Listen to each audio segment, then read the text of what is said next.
Hello everybody and welcome back to the Fashion Feed. My fourth guest is Amy Fuchsia of Fuchsia Shaw. And Amy Fuchsia is the ultimate definition of a multi-hyphenate. She's a fashion influencer, blogger, stylist, content creator and designer for her own brand, Fuchsia Shaw. Her career started in costume design, which a lot of people don't know, and on-set styling. But it didn't really fulfill her creative drive, so she slowly transitioned into creating her own designs on swimwear. And after having one of her swimsuits accidentally go viral on Pinterest, she noticed the power of social media and started to grow her own Instagram account, sharing outfit posts that her mum had taken of her. At a first glance on Amy's Instagram feed, you may not realise she's actually quite shy, so I was so grateful when she agreed to come on the podcast and tell her story. I really admire her because she pushes through her insecurities, works hard and puts herself out there to create her own opportunities, which have really paid off. I first came across Amy as she'd done some influencer work for a brand I was working with at the time. I'm now a fashion brand consultant and I work with brands on their design, sourcing, manufacturing and marketing. And after noticing that Amy had her own brand, I reached out to her in September 2018 to see if she wanted to have a chat about Fuchsia Shaw and if I could help her in any way. I remember being so excited when she replied, and since then we've worked together on trend forecasting, inspiration shopping and a launch plan for her autumn-winter 18 collection. We visited a knitwear factory in Leicester and also did a fabric sourcing trip to Paris, which is not quite as glamorous as it sounds. We met at St Pancras station at 5 a.m. and got home at 10 p.m. the same day.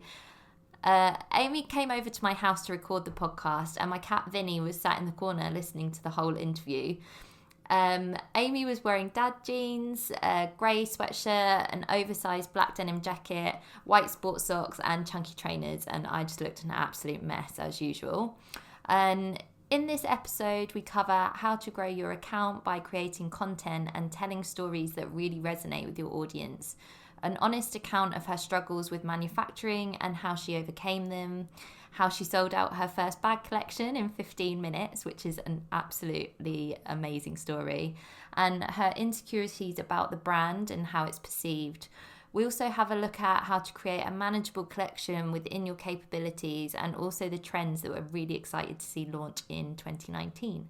So I hope you enjoy, and here's the interview. Hi Amy, welcome to the podcast. Thanks for coming on. Do you want to tell us a little bit about yourself and what you do? Okay, hi. I am a fashion blogger, I suppose, or content creator, online. Yeah. Influencer, fashion. It's a long old title. And I have my own women's wear brand. Yeah. Called Fuchsia Shaw. Okay. Yeah. And how did you sort of come into fashion? When did that passion start? So I've always loved fashion, textiles, sewing, that as a creative form, as well as drawing, painting. I've always been a really creative sort of person. Yeah. And so I ended up going to university to study costume after I was actually... a lot of my teachers told me to stay away from fashion at the time, and so they pushed me more towards doing costume design, which How come? I think I think it's obviously massively different now because of social media and the internet and things like that. Yeah. You know, back then the fashion industry was maybe very different. They thought it was a bit safer to go into costume. Yeah, I'm not sure. Yeah, I think it's just bizarre that many teachers pushed me that way and pushed me away from fashion. And I always think if that wasn't the way, and I'd done a fashion degree, like what would I be doing? But it all worked out well in the end, I think. Yeah. And do you think, I guess it did give you a good base for the construction of garments, like regardless of whether it was fashion or not? Yeah, I think it worked out really well because I actually really enjoyed my degree. It was really creative, and I do love historical garments. I love the history of fashion. I love learning about how clothes used to be made. Like, to be fair, I'm really into it, and that's why I did costume design. Yeah. And yeah, it was really intense, sort of made to measure, pattern cutting, learning how to pattern cut in all sort of flat pattern cutting, on the stand pattern cutting, like learning how to make 18th century clothes, like and tailoring, just really intensive learning how clothes are constructed. But along with that was designing for productions, like in all different eras, and so it was a super creative degree, which like suited me very well. And where did you go once you graduated? Did you do some sort of like on-set experience as well? Yeah, so whilst I was studying, and as soon as I graduated, I knew that I thought I wanted to be a costume designer, and I knew like I needed real life experience as much as I could possibly get. So I just email everyone and anyone, whoever's email I could find, and I managed to get, at the end of my second year, I'd costume design my own feature-length film. What? Yeah, and what era was that in? Like that was set in modern day. Yeah, yeah. So it was just dressing people in modern day, but it was a lot of styling and things like that. And I did lots of music videos. I interned with Stylist for a whole summer, and they did they were celebrity styling and short films, theatre productions, TV commercials. Yeah, I did it. I tried it all. One play for at a private school. They had a massive budget, so they hired actual costume designers. So really fun stuff. I guess that when people say put yourself out there, that's a really good example, because sometimes that advice sounds a bit generic, but that's a really good example or loads of different examples of how you actually put yourself out there. Yeah. These are the skills I've got. Do you want my help? Exactly. And sometimes it was sort of I was like, I really don't want to do that, but I hate the idea of saying no, and then that not missing that opportunity that could have led out of that, which did happen a lot of the time. I got jobs through then meeting them, knowing me and recommending me and things like that. But yeah, whilst it was really creative and crazy and fun, I quite quickly realised, in the back of my head, when you don't want to admit it, this isn't for me. I really wish that I could be doing something else. And it's because you're always working to a brief, aren't you? Yeah. It's never, you can be creative, but within certain exactly. boundaries. Yeah. It's the director's say at the end of the day, it's the brief. Yeah, it really didn't feel as creative as I thought it was going to be. It was more standing on cold sets and things like that. Throughout the night. Yeah, exactly. And throughout when I was studying, once I'd learnt how to make clothes, I'd started making my own clothes. And because I for your own personal because I was looking at the runway shows and everything and thinking I want to wear that now. Where is it?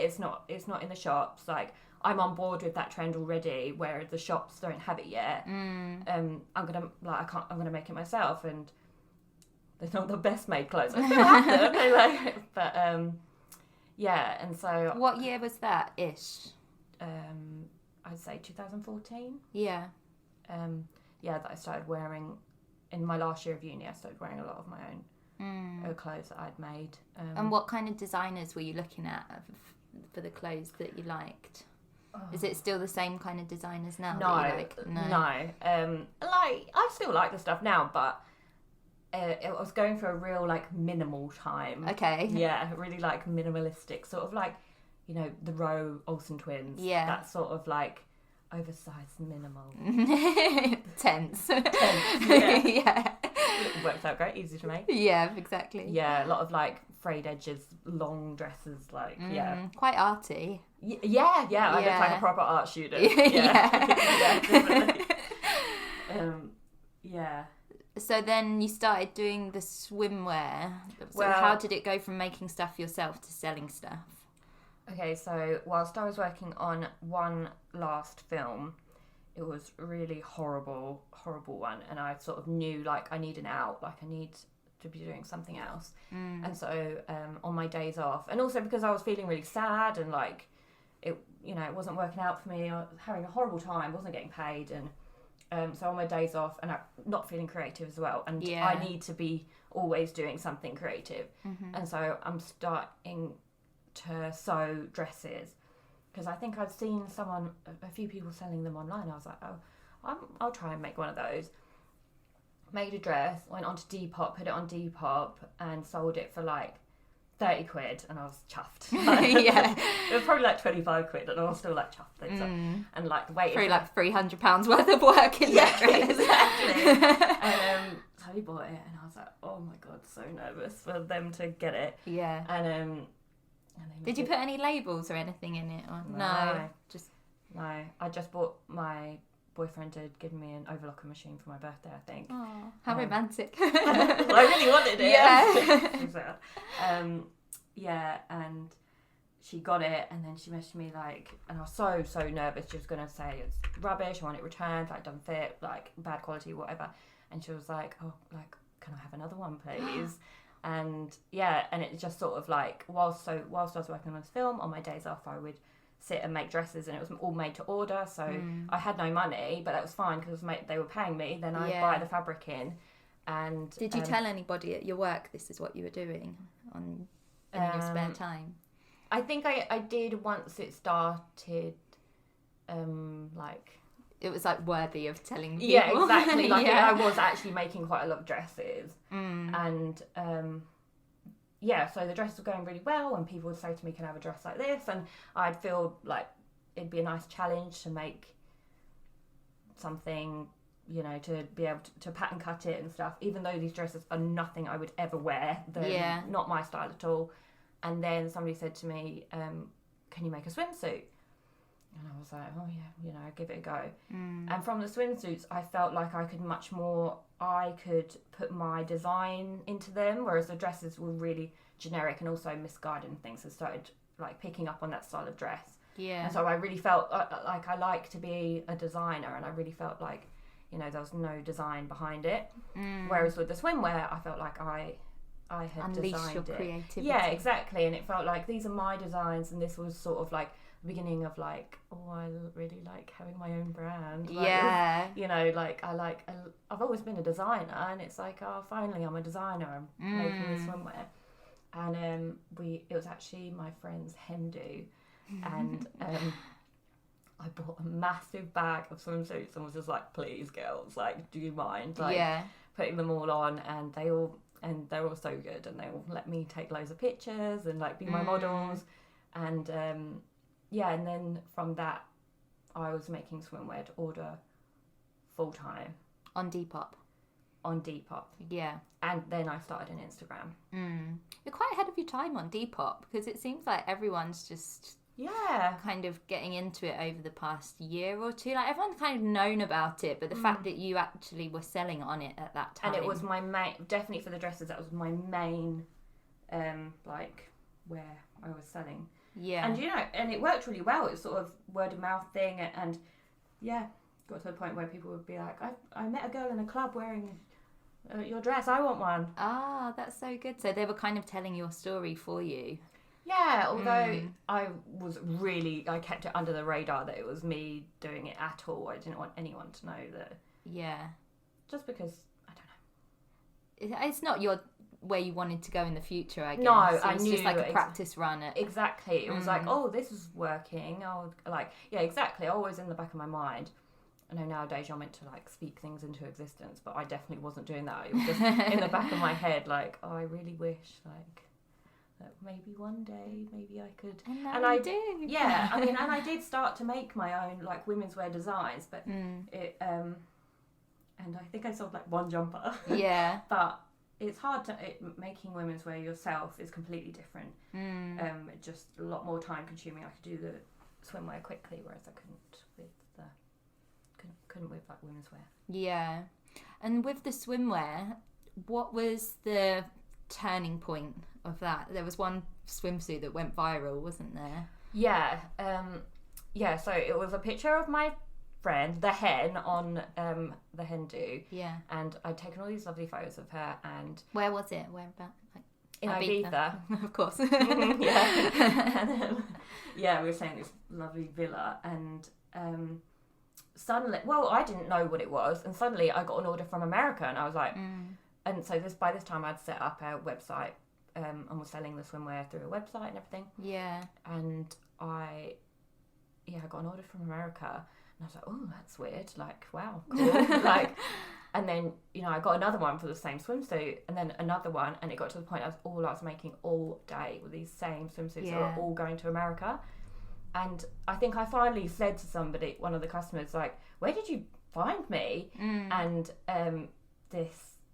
somebody had pinned to Pinterest a picture of her wearing a swimsuit, and it had gone viral, had 20,000 repins or something. Yeah. And I'd done nothing. Somebody had pinned that picture to Pinterest, and out of that, that was my whole summer, was making that one swimsuit. Yeah. That one swimsuit. Yeah. It was called. What did it look like? It's grey and turquoise, like a wraparound, like a multi-way, one way you can tell all different ways.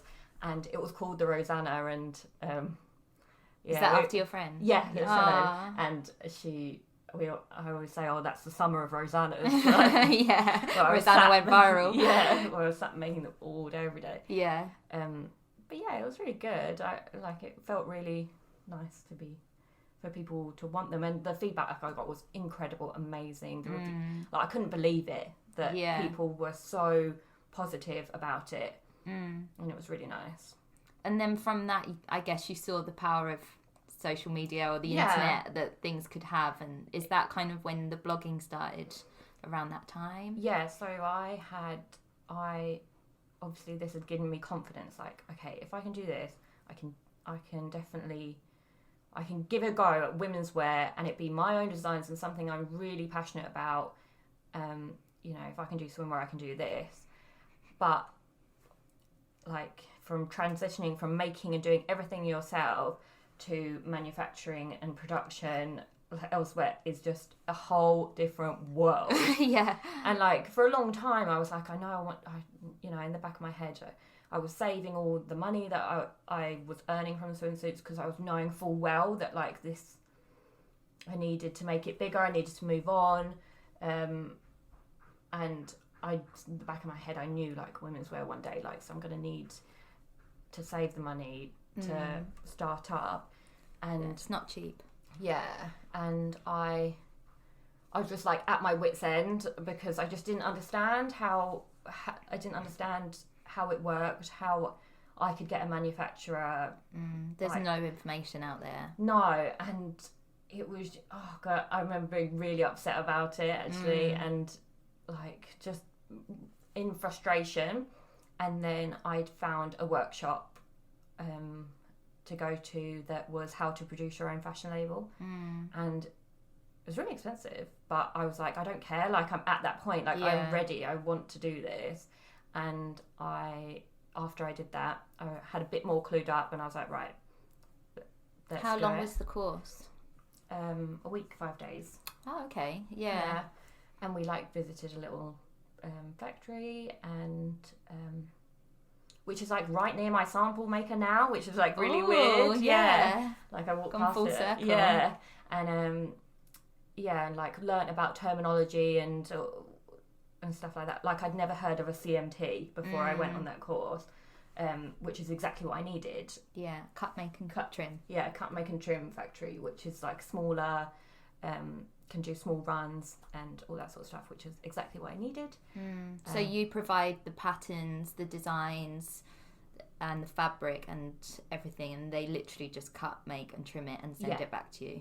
Yeah, exactly. I mean, a lot of the time now they do have pattern cutters in-house, or they know them and all things like that. But that was definitely the terminology I needed to find the small factories that I have now. Because you already had the pattern cutting skills. Yeah, it's not like exactly. You needed somebody for that. Yeah. Yeah, and also I sort of knew that from working in costume, I knew that you could get freelance pattern cutters and things like that. So I knew that wasn't a problem. It was just factories were like this myth that like I didn't know where they were, how to find them, like, you know. So yeah, I did that, and still the blogging hasn't started. Okay. And I'd actually, well, yeah, I didn't take it seriously. So, well, actually, as soon as Instagram started, which was when I was at uni, like my last year of uni, because fashion and clothes is what I'm interested in anyway, that is what I'd been posting. And also, I think I was part of the people that liked an aesthetic feed. Like, my feed was much more aesthetically pleasing back then, actually. And yeah, so I was posting pictures of clothes and stuff, and back then I'd go into changing rooms and take a picture of me in a changing room, and I noticed if I would get reposted by a brand. Back then it was like, oh, yeah, I remember sitting on a train going, oh my god, what's wrong with my phone? Because all these followers were appearing. And so do you remember who the first person was that reposted you? I think it was just like small brands. Yeah. I don't think Topshop and that were doing it. I think it was just, I'd go into like Topshop Oxford Circus concessions and try on those. Yeah. Whatever was in the concessions. And yeah, so I had like a small following from doing that anyway, with sort of like fashion related people, because I followed them back, and so all these fashion people, and like other bloggers as well. Yeah. And like a lot of people that followed me back then went on to become incredible massive bloggers that they are now. Yeah. Which was really cool. And obviously, yeah, I saw, like, I was neglecting it. I wasn't posting on there at all. And then once I had like decided, right, I'm gonna try and start my own women's wear label, I was like, knew the power of social media, and I thought, well, if I post more, then these fashion engaged people will get to see, I can tell them, you know, and they'll learn about your style, and if they like your style, then hopefully they'll like your clothes. Yeah, exactly. Yeah, exactly. That's what I was hoping for, and so but it took me a while to build up the courage actually to like go out and take photos of your outfit and stuff, and I think you do have to like put yourself out there a bit, which isn't something that comes very naturally to me. I think I really enjoy it. I'm glad I did it. Yeah. But who did you get to take the pictures to begin with? My mum. Yeah. But because my mum she was like, come on, let's do it. Like, because I was like, oh, I think maybe I should like maybe take photos of my outfits. Yeah. Seems like people like it. Yeah, like maybe if you'll see my brand. And my mum's like, yeah, come on, let's go. Oh, that's good. And so she like, dragged you yeah, forwards. Exactly. I was like really embarrassed about it, but yeah. It's nice to have somebody that you feel comfortable with to do it with. Yeah, for sure, definitely. Like, still now, it works out so much better. I think pictures come out a lot better as well when you're clearly comfortable. Yeah. That's a good tip for people as well if they want to start, is like getting somebody rather than thinking, oh, I need to hire a professional photographer, like practice with somebody that you feel happy with. For sure. Yeah. And it costs nothing, and like somebody that's what's the word for like lifts you up? Yeah, like, encouragement. Yeah, somebody who's encouraging, and it will definitely just, you gotta rip the plaster off and just do it. I think. Yeah. I'm so glad I did. It's been really good. And then, so you obviously noticed your following was growing from the things that you were doing. I know we wanted to talk a little bit about how other people could maybe, like some tips on how other people could grow theirs, because obviously yours is growing by the day. Yeah. So what did I do? So I think the first one we're thinking about is like looking at what's worked and replicating that. Yeah. Yeah, because exactly. some people are like, oh, I don't want to look at my stats, they're really boring. Yeah. But the stats are everything. Yeah, definitely. Looking at what pictures did well, and then thinking about why that's done well, and being more like critical about it. For me, it's often like, I think people like that outfit. Yeah. Or it's eye-catching, like a lot of the time.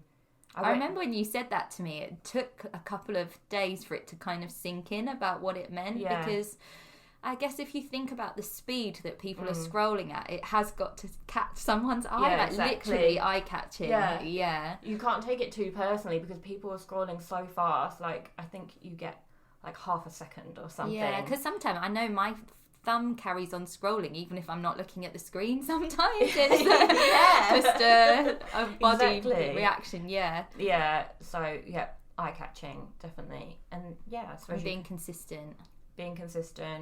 I started to post, I mean, it's different for everyone, but I started to post every single day, and that really increased, like, my growingness. That's totally a word. And so it was just like outfit posts. That's what you stuck to. Yeah. Rather than like a bit of flat lay and a bit of this and a bit of that and a bit of blogging. And I think I did back early Instagram. I did do flat lay, beautiful skies, like lots of things. But I just I think it's quite cutthroat now, and they don't do as well as outfit pictures. But people still do them and look lovely, but you've got to think about what does well. And but that's what you were saying earlier, like some people do that, but this is what I do, and that seems to have worked. So I feel like for me, incorporating flat lays and beautiful pictures and stuff, I think you've then got to think about your feed as a whole, and I don't do that too much. That's even more work to then think about that as well. I mean, I do to an extent. At a glance, it's got to look good, I'd like to have quite plain backgrounds, like quite white backgrounds. I tend to stick to, just so like then the outfit pops against the background. I do. And then the two-way engagement thing, I think we should talk about, because I know a lot of people, like clients who come to me and say, oh, my engagement's dropped.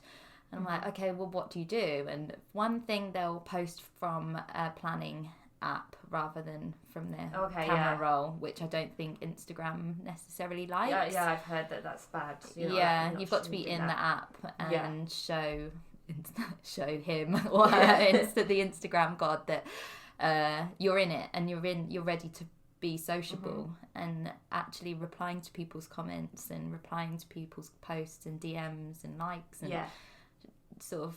Also, you were saying earlier about asking for engagement. I think it's great to get. I always really appreciate it when anyone messages me saying like, that was really funny, or really liked your story, or you know, and sometimes I will message back and then they're surprised that I message them back, and I'm like, no, like, thank you for like telling me. Like, otherwise I do feel like otherwise it's a bit like talking quite to yourself. Lonely. What's the point in me showing all these outfits or whatever if like you need to know what people like to do more of that as well. Exactly. It's really nice when somebody says, I really like that, and it's like, oh, thank good. you, like, great. And I always think of it as like a normal human conversation as well. If somebody said, oh, I really love that, and somebody just puts heart, like if I just said to you now, heart, it's like a conversation killer. It's so blunt. And it's not, I understand that if you get loads and loads of messages, or it's but if somebody's asked you a question, you just like their reply, like actually engage with them. Or if you had a shop and somebody walked in, they go, oh, I love that, and you just don't reply to them. But you would like you would strike up a conversation. That's what you would do. Whereabouts you from, and what you like, and what you're interested in, and especially when people, I put it out there saying, or I'll say like, this is my new bag design, like this is what it looks like. And then, I get all these people saying, oh, I love it, thank you. And I have to reply to each one of them, especially if they say something like, they give me a little input or something. Like, I think it's great, and it's so powerful, and like, because they're the people you're selling to at the end of the day. Exactly. And it's so nice to hear from them, and I do really appreciate it when people message me. I always take time to message back. I think it's a bit hard with comments sometimes, because sometimes they comment, where's this top from, like, and it's like 3 weeks ago, and I don't see that. But if people direct message and everything me, is tagged anyway. I'm sure if they well, or they like to know it that you work with. Yeah, and, exactly. Yeah. And also if they message me, they direct message me, then I will always get back and say, it's from ASOS, whatever. Yeah. And when you're posting, you try and think about it from what your audience would like. Yeah. Yeah, rather than this is what I like. There is that, like the outfit might be what you like, but the way you talk about it or the way you style it or the way you photograph it is from the audience's perspective. Yeah. I think with Instagram as well, people maybe forget sometimes that it is meant to be Instagram, like it's instant, like this is a snapshot of me wearing this outfit. And I think, well, this is how I always use outfit ideas on social media, that I'm like, well, what would I look like wearing that outfit? Yeah. And I think that's why I started out wearing the sunglasses a lot of the time as well, because it makes it that a little bit anonymous, because instead of like, well, who is that girl? Like, I don't know her. Instead, it's like, oh, what's that girl wearing? Like, you don't really know her, but you're like, could I wear that outfit? Yeah. Like, would that look good on me? Or and you said about them not being too stylized. You try and keep it quite down to earth. And yeah, exactly. I said I like in a car park, for example, because that's where people hang out. Yeah, well, and also it would feel really. I would feel really out of my comfort zone. I do it where I feel comfortable, which is like quite mundane places. Yeah, in the supermarket. Yeah, exactly. Rather than, it's just not me. I just couldn't do like some fancy champagne bar or like whatever. I don't know. It doesn't really tie in with your aesthetic anyway. So no. I think I'm really. Your clothes are quite simple, so the backgrounds are quite simple, and the pictures are quite simple, and then it just all ties together nicely. Like I really, really love street style. Love street style photos. Love being on Oxford Street and seeing what people are wearing. And I think that's the same sort of thing that I'm creating. Like just sort of. Street style, casual, relatable. Yeah. Good. Thank you. And so from that, when your audience started growing, you launched your brand. Yeah, I launched my brand. Fuchsia Shaw. Yeah, for anyone who doesn't know. Yeah. And what was the sort of first collection? Where did you get the inspiration for that, and how did you pull it together? Like, how many things were in the collection? Okay. So I did get some stuff made up, and it was a disaster. So we're going to talk about my last spring-summer collection. That was my real first collection. Okay. Well, let's have one disaster story just to make people feel better, just a snippet. So not everything goes to plan all the time. Basically, like I was just learning and about manufacturing times, like sampling times, how long everything would take to make, and I hadn't left enough time, so it was coming out at a really weird time. I'd also selected terrible fabrics. Yeah. It wasn't very cohesive. The quality sucked. It was my fault though, like because I was just yes learning. And no, because you're learning. Yeah, it's not like you purposely messed it up. No, not at all. But like I was just learning, and I think I was so eager to do it that I was just like, I want to do this and this and this and now and I want the whole collection, and and it just it didn't work out. So you kind of simplified it for the spring collection. I definitely did. For the last collection I was like, right, calm down, you can do that. You can do that another time in the future. Like, simplify it. And that spring summer collection, that would be my first proper collection. So I had a jacket design, 2 top designs, and a skirt. Yeah. And that was it. So that's good. So you didn't try, well, you did try and do everything. It failed, and then you were like, this is actually what I want to do to begin with. Yeah. And it can always grow. It's like when you're in a restaurant, you're like, well, we'll get this stuff, and if we're still hungry, we'll order some more. And you never are. Yeah. Exactly. And also, I think I was always before, I'm a bit better now, but I was always like really self-conscious, like like I have to have this many pieces to like that's be the rules validate to it. yeah, 'cause that makes me a brand. Otherwise, whereas actually it's much like I needed to just calm down. Like it's much more like fluid. It doesn't matter. Like you know, like and I do still feel a bit self-conscious about it because I feel like I would love to have more designs and stuff, but it is really difficult. Like being a small brand, doing it all on your own, and Self-funded. Self-funded and all that sort of stuff. Like I think I'd say that to people. It's very easy to compare yourself to other people, but you have no idea what's going on behind the scenes of that. But like even people. I think you've said before that people compare themselves to you, and you're like, no.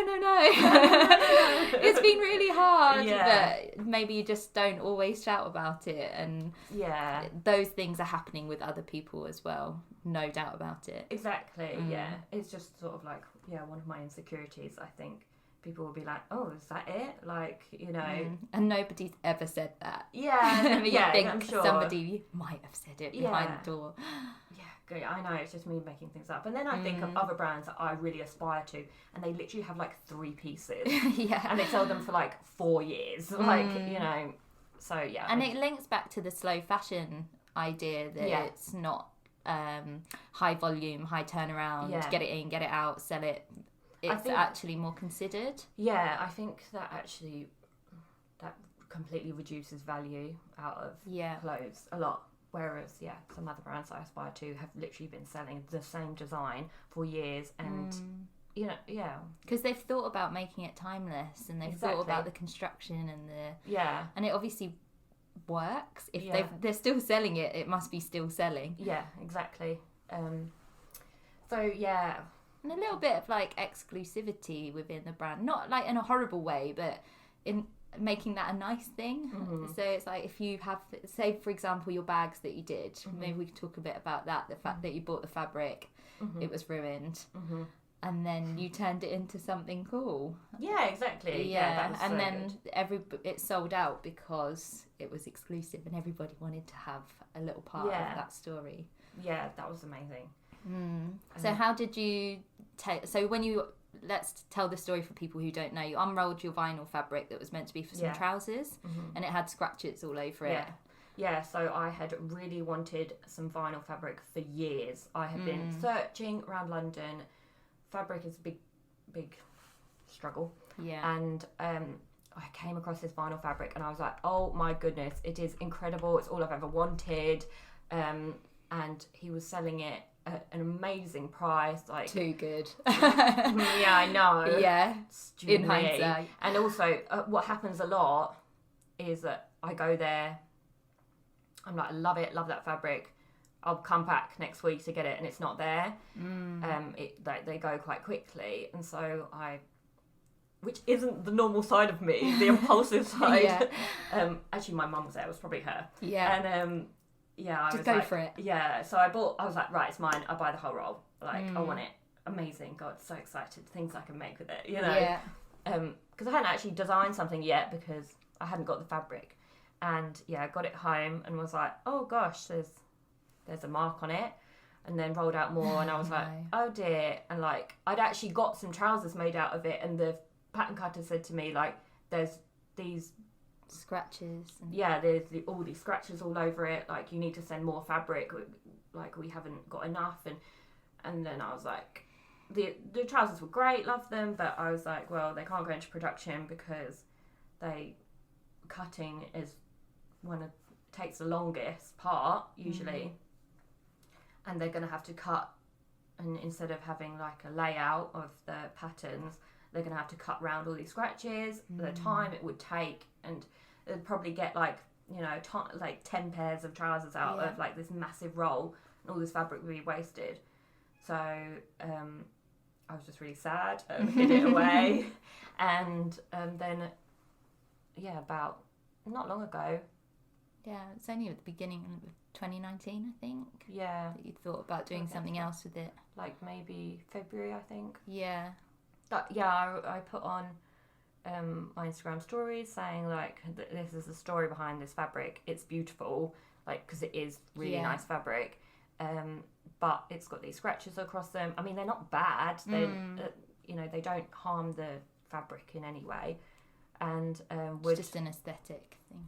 Yeah, and yeah, exactly, because if you bought a pair of trousers, like they're not distressed enough for them to be distressed trousers. It would just be like a perfect pair of trousers with a weird mark on it. Yeah. And so I put on my story saying like, beautiful fabric, would anyone be interested in if I made this fabric into tote bags, and knowing that, you know, yours might have a mark on, you don't know where, that they'd be sort of flawed bags. Yours might have loads of flaws, or it might have nothing. Like, every single one is going to be different. Would anyone be interested?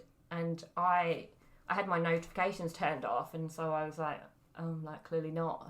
Yeah, that's a no. Never mind.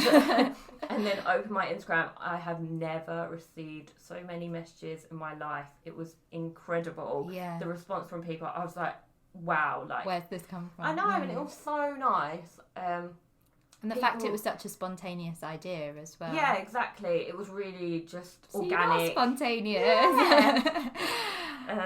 And yeah, people were so nice, and they were, you know, they loved the idea of it being, you know, them having something that's unique, something that's different. The fabric won't be wasted, you know, it'll be appreciated, and yeah, and so I was like, oh, right, well, I better get making some bags. Yeah. So you designed it, and I designed it, and then got my pattern cutter, so she's got like 3 machines. She's got like a few people that work with her. It's like a tiny fabric in factory type thing. It's not factory really. Or like studio. Yeah, in like East London. And I said to her, "Will you please can you make like 50 bags?" Yeah. And it was nice the way you put on your stories, like, where do you want the label? Do you want it here, or do you want it here? Yeah, and got people to vote for that. Yeah. You also and I showed them it, which, like, that's something quite new to me, like showing people before you've released it. But that worked so well, because it gave me encouragement, because I'm on my own all the time doing all this stuff.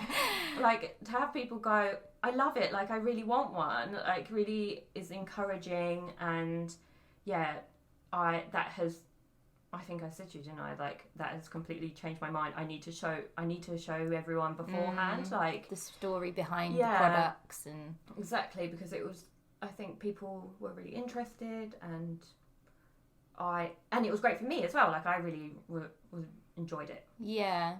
And then you put, you know, sign up to the mailing list to find out, and then they sold out in 15 minutes. It was correct. It was really fast. Yeah. You're lucky your website didn't crash.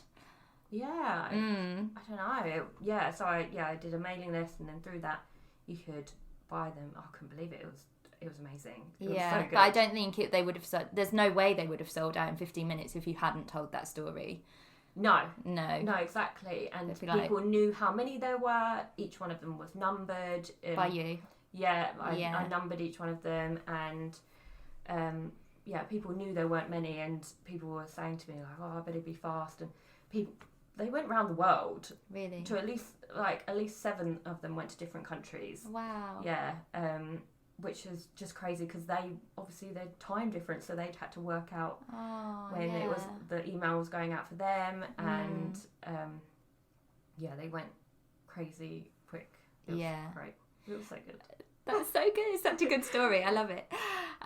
So in the same sense of telling people what's coming up for this next collection, so where has your inspiration come from, and like what kind of trends are you interested in bringing through in this collection? Okay, you don't have to tell us like individual garments, but loosely. So I've wanted to progress from the last collection, last 2 collections actually, sort of what's the word for it? Sort of like working on like morphing the shapes and styles, so it's still true to the brand, but new and something different. My inspiration always comes from street style, from everyday items, like things that you can wear again and again and again. That's what the type of things I love. Those are the type of clothes that when I get, I like treasure. Yeah. You know, like something that you want, that's why I want to create something that you like want to put on every day. That thing when it comes out the wash, you're like, yes, oh finally. It's been 12 hours. That thing. Yeah, exactly. And I love anything masculine and androgynous and oversized, but also with a mix of feminine pieces too. That's my favorite outfits are a mixture of both really masculine and feminine pieces. And that's definitely what I want to come across in the brand. So when's it coming out? Well, Ish. I think it's going to be early May. Yeah. I need to like set a day. But it's exciting. Yeah. Don't be scared. No, That's what I'm here for. Yeah, exactly. Because we're going to talk a little bit about how we work together as well. So I think you did some blogging work for a brand that I used to work for. Yeah. And then it came up in all the reports that Amy did really well. And Amazing. I thought, oh, who is she? And then I realised that you had your own brand, and I reached out and we just met for lunch one day. And it was funny when you said earlier that you do it all on your own, and that is what a lot of people say to me, is that I just want someone to talk to. Yeah, exactly. That gets it as well. And you know, your mum is like, yeah, go for it, but then she can't really help with some other stuff. No, she's not. She's not interested in the fashion industry like we are. Yeah. And it's exactly when I was saying that I had that time where I knew that I could start a fashion brand, but I just didn't understand how. And it was so frustrating. And I felt to myself like, I know that there's a way to do this. I wish there was somebody who could tell me how. Yeah. And that was literally you. And when the first time we met, I was like, this is bizarre, because this is the person that I've like needed for years. Yeah. And you exist. Ah, that's nice. I didn't pay her to say that, I promise. So going back to the trend thing, what are the main trends that you are excited about styling, or that you've seen on the catwalks, or you've seen other people wearing? We were talking a little bit about the Y2K noughties trend of like cargo trousers and tiny little cardigans and lettuce edges and sort of 10 things I hate about you vibes. Yeah, I mean, I think and like butterfly motifs and... Yeah, I love all that stuff, because for me that is stuff that when I was growing up I wanted to wear so bad, but you know, couldn't yet. And now it's come back around. I'm like, yes, finally, I can wear it all. I can do what I like because I'm an adult. Yeah, exactly. Yeah, I think that is definitely why I have like a big attachment to like 90s noughties styles. I am loving anything comfy and casual. I love anything oversized, like and the mix of like the tailoring with the comfy stuff I think looks pretty cool. Yeah, and exactly. goes back to the androgynous thing. The sort of oversized dad blazers with the cycling shorts, that sort of with t-shirts, with jeans. There's a real like dad thing going on, because you were saying about like dad trainers and dad jeans now as well. Yeah, everyone knows what mum jeans are. This is a dad. I'm wearing a dad denim jacket today. Dads are on trend. Yeah, apparently it's all about the dads. Yeah. We've moved on from the boyfriends. I guess that's quite 80s, isn't it? Everything's quite an 80s fit. It's not necessarily the most flattering, but it's comfy as hell. Exactly. I kind of love things that aren't necessarily flattering. Oh yeah, I do love things man repelling. That's the word. Yeah. You know, sort of socks and sandals. Yeah, exactly. Something I love anything that's sort of oversized. Like it's something to do with the androgynous, wearing a man's clothes, like being a powerful woman. You can wear a man's clothes. Like, I think that relates to it. I wonder whether that's what has helped with your following as well, is that you are very relatable and you're not this unrelatable sexy woman, you know, with like the tight dresses and I don't know, it's just very, I don't know, a lot of people say to me, I always think I could wear her clothes. Oh really? Yeah. Oh, that's good. Yeah. Because obviously another girl that I spoke to recently, she said, "Oh, somebody said to me that I look nice, and I was only wearing a jeans and a jumper." But I'm like, "But it's the type of jeans and jumper. Like, anyone can put jeans and a jumper together." But for sure. like, she had loads of cool rings in her hair and like little eyeliner flicks and DM boots and it was the way she was wearing it. Yeah, those little sort of like details that like really get you. Yeah, I can totally relate. Yeah. And do you think styling is, because obviously when you're doing a brand, you are everybody. You're the designer, the pattern cutter. It's styling one of the favourite things of your brand? Definitely, yeah. When I'm thinking about designing, I'm thinking about how it can be styled. Yeah. And also that, I think that's so important for people buying it, because then they're like, okay, that's how I wear that, you know. And I think styling really conveys a sense of who the person is who wears it. Like it just really like helps the brand message image come across. And makes it all feel a bit more relatable. Yeah, exactly. Tells a story. Cool. So to finish, what would be your, I don't know, one piece of advice or little bits of advice for somebody else who is at the point of starting their own brand, or it's just an idea in their head? Like, what would you say to those people? Number one, definitely go for it. Do it. Yeah. Just do it. Yeah. I think start small. Don't feel like you have to. I always felt like I had to come across as this, like, hello, I'm a brand. Like, you know, like I'm this big thing. I'm professional. It's like, no, you can start small. Maybe you've just got one product, like one tiny little product, but it's a start. Yeah, it's a start, and like put everything into that one piece, like, and just go for it. Yeah, I think that's a really good advice. Actually, it's obviously from the outside, yours looks like it's this big brand now, but now everybody's heard. There's no such thing as an overnight success. Like, this has been almost 10 years in the making for you to get to this point of all those jobs and standing on set in the dark and doing the costume design. And Exactly. It's all those things that have gone into it as well. Yeah. It's slow.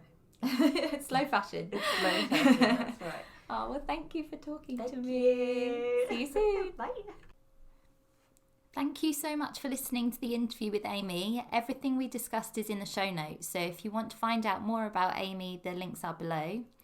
If you have an idea for a fashion brand and want to make it a reality, or you've started a brand and want to talk to somebody about taking it to the next level, click the link below to contact me.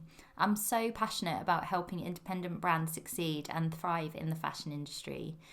I'd love to see you listening in on Instagram as well, so just screenshot your phone and tag me on your stories at Elizabeth Stiles UK, and tag Amy as well at Amy Fuchsia. Thanks again for listening, and see you next time.